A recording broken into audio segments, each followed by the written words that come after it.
It is August 27th. Sorry, but I'm going to talk about Prigozhin and his private military company Wagner again. Do you know why I am now sure that Putin is behind the liquidation of the entire leadership of Wagner? I have seen his address on this matter. If Prigozhin and his gang had been killed by someone else, Putin would not have sat so calmly, and he would not have talked about the investigation which should find out all the circumstances of the plane crash that killed the top mercenaries of Russia. It must be understood that for a very long time the same people, FSB officers, were responsible for the security of both Putin and Prigozhin. And if someone else was behind the murder of the leader of the mercenaries and his closest entourage, Putin would be in panic right now, instead of sitting calmly in the front of the television cameras. What Putin has turned Russia into is not even a mafia structure, because the mafia usually has some concept of honor. Putin turned Russia into a bloody garbage can. When the Prigozhin gang rioted, he was very scared. It turned out that no one was in a hurry to save him. Almost no one was ready to stop the march of the Wagnerites to Moscow. Therefore, Putin promised something to his rebellious mercenaries, give them some security guarantees, and thereby stopped the offensive. But he did not even think of keeping any promises. He was just buying time. And when he had the opportunity to destroy the entire command of the former rebels at once, he did it. Because he is a liar and a coward. Because his word is worthless. He can promise one thing and do something completely different. Moreover, he always does so. He always lies.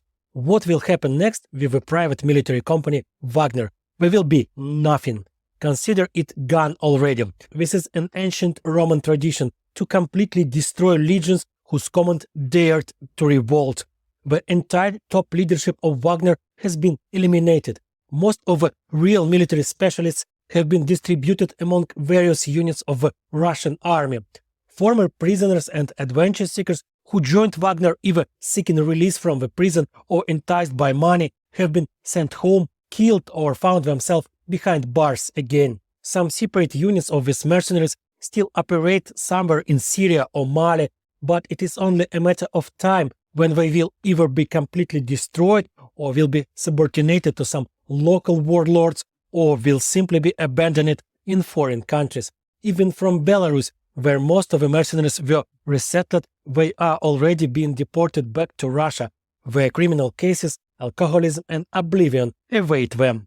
Of course, none of the Wagnerists will go over to the side of Ukraine and will not join our struggle, because, first of all, they are simply unprincipled mercenaries who will not even think that it is possible to fight for something other than money.